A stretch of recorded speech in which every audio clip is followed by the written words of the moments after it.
During this month of June, I decided to spend my sermons focusing in on a number of stories in the Bible of people that God came to at key moments in their lives and gave to them a new name. I think these are important, worthwhile stories to look at because they help us to get at some key issues for our modern times. Issues we still struggle with. Issues of identity and self-image. That's what I'm hoping that we'll be getting from these stories. But there's another reason why I chose to do this particular series at this time. And that brings me to today's sermon. Because you see, there is one story of a name change in the Bible that's always been kind of a mystery to me, a puzzle. And I've got this mind that just wants to work out puzzles, to solve them. There is one person in the New Testament, a key character. In fact, the person who's credited with writing over half of the New Testament that also changed his name. And yet it is a name change unlike any other throughout the Bible. For it is a name change that happens without a word of explanation, without a single reason given. And I can't leave a puzzle like that alone. I've got to try and figure it out. Basically, in the book of Acts, the author of the book of Acts has been telling the story of this man named Saul from Tarsus. And he's been telling the story. It's been going on for quite a while. And all of a sudden, right in the middle of his story, in the 13th chapter of Acts, he just happens to say, almost in passing, almost as if it's an insignificant little detail, he says, oh, by the way, this Saul fellow I've been talking about is also called Paul. And that's it. Not a word of explanation, not a reason given, no pointing at anything that's just happened to explain it, just, oh, by the way. And from that point on, for the remaining 15 chapters of the book, the author, who by the way is also the person who wrote the Gospel of Luke, the author simply refers to him as Paul. Saul, it seems, has been completely forgotten. And it's a puzzle, it's a 2,000-year-old mystery. Why the sudden, unexplained name change? How can we understand this? So people, even though there's no explanation given in the text, people have speculated for 2,000 years on the reason for this name change. Some have said, well, we need to look at the stunning conversion experience that this man had. At one point in his life, he was a great persecutor of the church. And he was on his way, traveling down the road to Damascus, when something stunning happened to him. He saw a bright light, it blinded him, and he heard a voice. A voice that changed everything in his life. And he went in a day from being the greatest persecutor of the church to a powerful preacher of the message of Jesus Christ. He met Jesus on that road to Damascus. And it would make perfect sense, wouldn't it? If such a stunning experience had led him at that moment to change his name, to begin to see himself in a new way, to take on a new identity. So that would be a good reason for him to change his name. That would be a great explanation, except for one thing. The sudden, unexplained name change doesn't take place at the time of his conversion, but actually many, many years later. So there's no connection in time between the experience and the new identity. So that's not a good enough explanation. So some people have looked at it and said, well, maybe we need to look behind the names. Look at where they come from, what they mean. Saul, to begin with, Saul is a good Jewish name. A very fitting name for this man, even though he's from Tarsus in Asia Minor, who is a Jew. Saul was the name of the first king of Israel. Not a perfect king by any stretch, but still a great hero of the nation. Paul, on the other hand, is a Latin name. It is a Roman family name, and it means small or insignificant. And so some have just looked at that and said, well, maybe it's the linguistic change that matters. Maybe Paul decided to give up the name Saul because it was too Jewish, and he adopted Paul because it was much more Gentile-friendly. And this makes good sense because, of course, Paul saw himself as someone who had received a special call directly from Jesus to be the apostle, to preach the message of Jesus Christ to the Gentiles. And in particular, because Paul had a very special approach to how he dealt with people. This is what he writes to the Corinthians. To the Jews, he said, I became as a Jew, in order to win Jews. To those under the law, I became as one under the law. Though I myself am under the law, though I myself am not under the law, so that I might win those under the law. To those outside the law, I became as one outside the law, though I am not free from God's law, but I am under Christ's law, so that I might win those outside the law. What he's saying there is this. When he wants to persuade someone to accept the good news about Jesus Christ, he identifies with those people fully and completely. Which means that if he was preaching to Gentiles, he would want to be as Gentile as possible, so it kind of makes sense that he would choose to take on a Gentile-sounding name. So again, it seems to fit this person of Paul really well, except once again for one little problem. Because Paul believed that this call that made him the apostle to the Gentiles came to him right at the very beginning. Came to him at the time of his conversion. So once again, the name change happens many years after the calling. There is no connection in time. So this again doesn't seem to be a good connection, good explanation. Good afternoon. Well, since Paul is a Latin name, maybe we need to look at Latin traditions for changing names. It was true at that time that in Rome, it was quite common for people to change their names.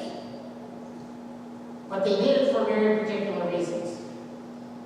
In particular, people changed their names in Rome and in Latin-speaking countries because of an institution that they called patronage. I need to explain that institution briefly. Patronage is a system that works like this. If you want to get ahead, if you want to advance at all in this world, what you needed to have was a patron.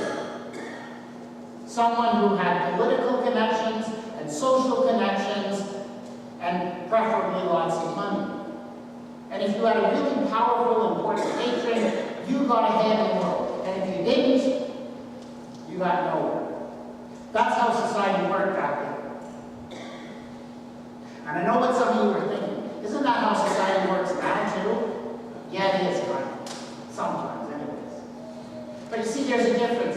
Today, when people get ahead because of who they know, and it does happen, we don't think that's not a good thing. We think, no, it shouldn't happen like that. People should get ahead by merit. In the ancient world, everyone agreed that patronage was the way to go. It was just accepted. That's how things important in this discussion is this. When somebody took on a powerful patron in the ancient world, it was common for them to take the name of that patron as their own. For example, if you were a slave and you received your freedom, the person who freed you from slavery automatically became your patron. And it was traditional for newly freed slaves to take the names of their patrons.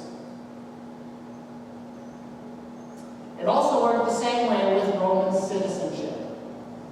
Roman citizenship was something that was rare. Very few people had in that way. And yet it brought with it many rights and privileges. If you were a Roman citizen, for example, you could not be crucified. You could not be summarily executed. Anyone else could be. If you were a Roman citizen, you had the right to a fair trial. You had the right to vote. And many other privileges other people did not enjoy. So being a Roman citizen was a very, very good thing. And in that society, if a powerful politician procured for you Roman citizenship, that powerful politician became your patron. And so, very commonly, when somebody received the gift of Roman citizenship, they would take their patron's name as their own. This is important because, of course, Paul was a Roman citizen. Paul had that rare privileged status, and he sometimes used that status to get himself out of a rough scrape or two. What's more, Paul had a powerful politician as a friend, the proconsul of Cyprus. And guess what? The name of the proconsul of Cyprus was Sergius Paulus. He had that Latin surname. So if Sergius Paulus was the one who procured for Saul his citizenship, it would have been normal, it would have been expected for Paul, to take his name as his own, to change his name from Saul to Paul. And what's more, and this is pretty suspicious, Saul does change his name at exactly the time when he meets the proconsul of Cyprus, Sergius Paulus. So is that it? Is that the answer? Saul changed his name to Paul because he wanted to honor the powerful patron who had given him Roman citizenship. This wonderful privilege. I'm willing to jump on this one and say this is the answer, except, once again, for one niggling little detail. Later on in the book of Acts, when he's actually invoking his rights as a citizen, Paul actually explains to someone that he did not receive his citizenship from anybody, but that he was actually born with it.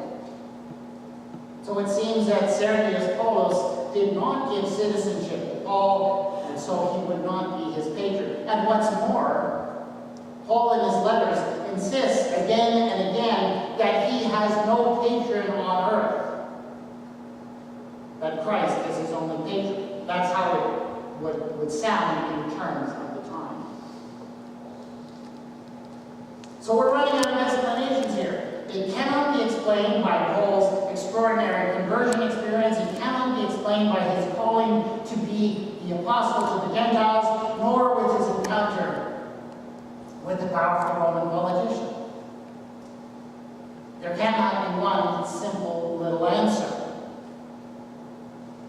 But maybe the answer is a little bit more complex. I think of it this way.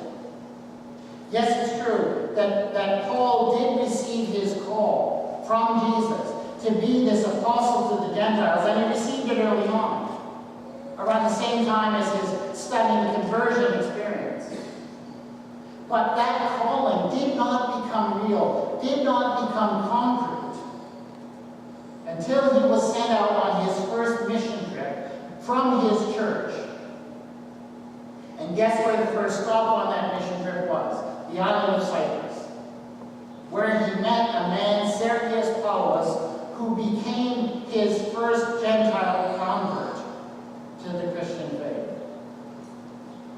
That was a significant milestone for him.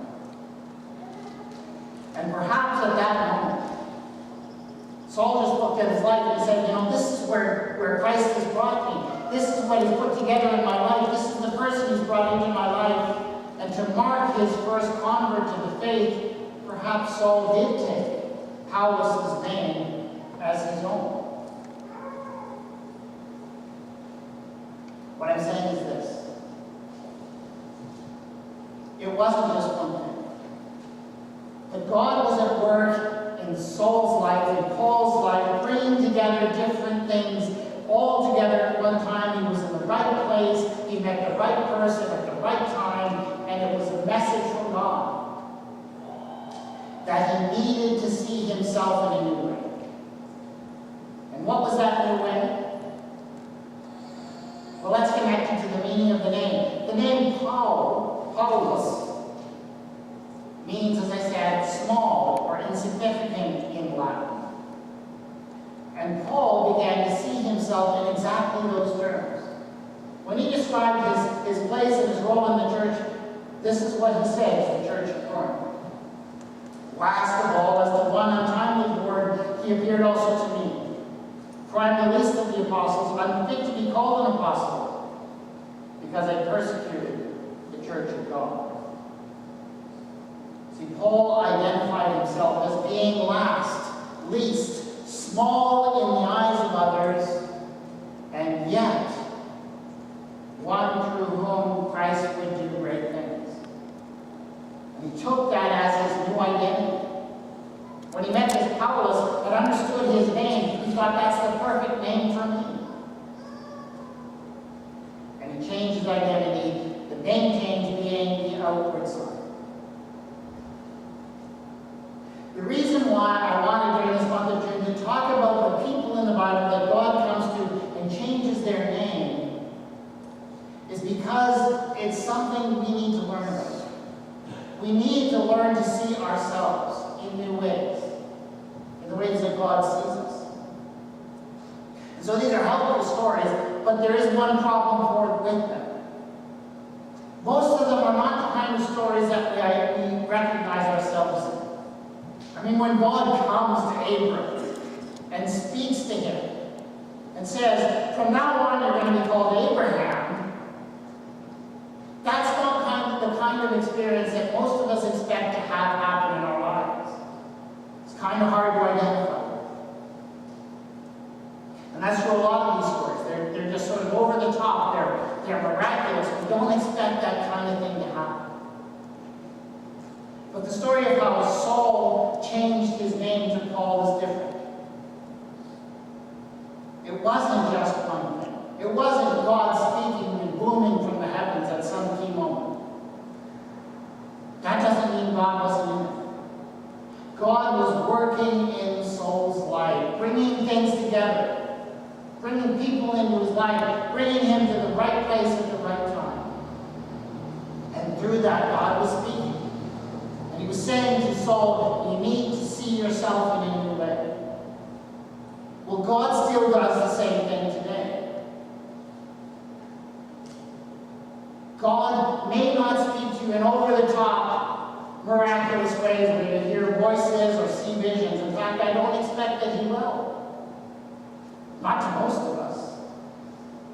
Because God prefers to use much more subtle means. God prefers to work in the background. God prefers to bring people into your lives, to bring situations, to send you to the right place, to prompt you in certain directions.